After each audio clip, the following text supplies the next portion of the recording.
Dementia refers to a loss of memory, language, problem solving, and other processing abilities that are severe enough to interfere with daily life and independent function. 1 in 2 people know someone affected by dementia. Alzheimer's disease is the most common cause of dementia, responsible for 60 to 70% of dementia cases.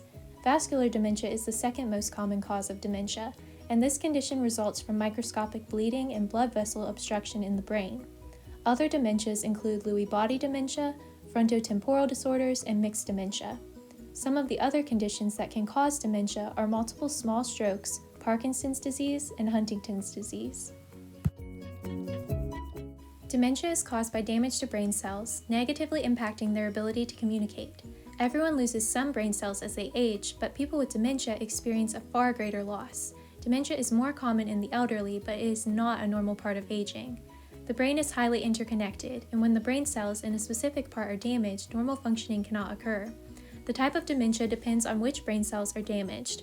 For example, with Alzheimer's disease, high amounts of protein are developed both inside and surrounding the brain cells. This makes it difficult for the brain cells to communicate with each other. The hippocampus is often the first area of the brain to be damaged with Alzheimer's. The hippocampus is largely responsible for the formation, organization, and storage of new memories. This explains why memory loss is frequently one of the earliest symptoms of Alzheimer's. Damage to the brain's frontal and temporal lobes results in loss of the brain cells in these regions and shrinking lobes, causing difficulty with voluntary motor movements and emotion regulation. Lewy body dementia is caused by an abnormal deposit of a protein called alpha-synuclein in the brain.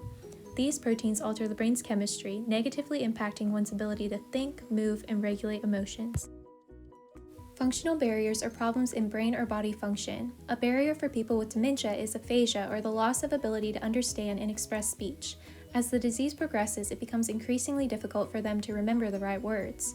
Others include muscle rigidity and stiffness, tremors or shaking, balance problems, stooped posture, difficulty swallowing, and a weak voice.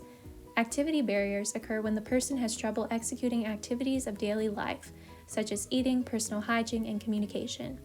People with dementia experience many activity barriers, and we will discuss them more later in the video.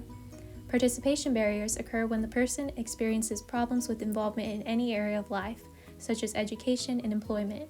People with dementia have trouble continuing work and experience communication and mobility limitations, which may prevent them from being engaged at church, social gatherings, restaurants, athletic events, and medical appointments. During early-stage dementia, the person will experience some difficulty concentrating and following conversation, repeat himself or herself, and lose train of thought while communicating. During mid-stage dementia, the person will have difficulty following along with group and one-on-one conversations, experience challenges with proper nouns and slang terms, and substitute words that sound similar or invent new words. He or she may also have issues following storylines in books, TV shows, and movies, have poor recall when explaining recent events, and use more gestures to communicate. During late-stage dementia, the person becomes unable to follow along beyond simple conversations and instructions, has a decreased vocabulary inventory, begins forgetting personal information and loved ones' names, and develops a tendency to talk about things at length or in a roundabout manner. During end-stage dementia, the person becomes unable to speak or respond verbally, experiences much difficulty understanding when being spoken to, and may rely on nonverbal communication entirely.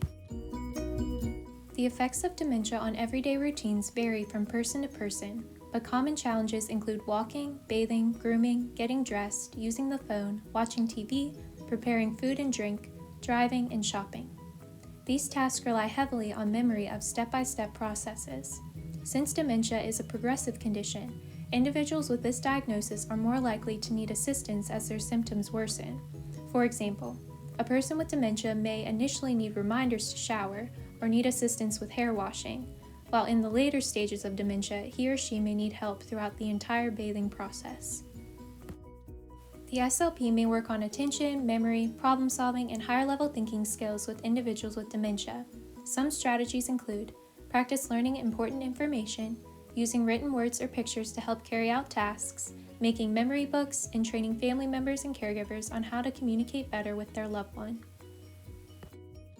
Individuals with dementia may experience difficulties identifying smells due to damage to cranial nerve 1 or the olfactory nerve.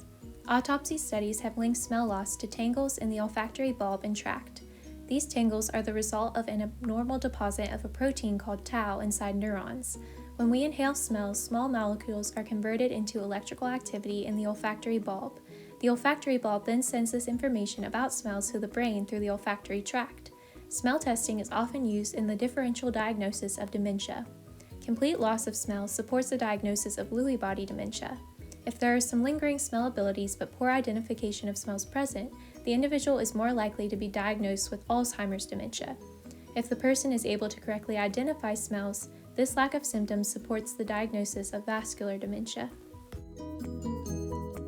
Examples of speech and language interventions for loved ones include using songs and music to communicate and connect, announcing oneself before beginning a conversation, minimizing distractions, anticipating word mix-ups, enunciating, focusing on one idea at a time, asking more yes-no questions than open-ended ones, asking again, including reinforcements, using pictures, and being patient, agreeable, and supportive.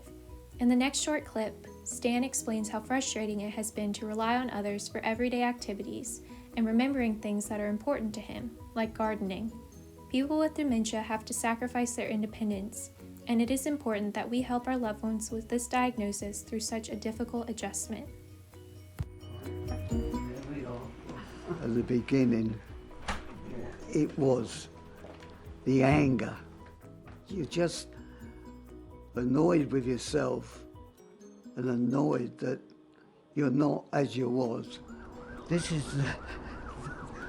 I'm not good at the name of the plant, but that's the one that comes up that the butterflies like. It's about that long. Well, and the... Buddleia. That's it. Oh, you got it.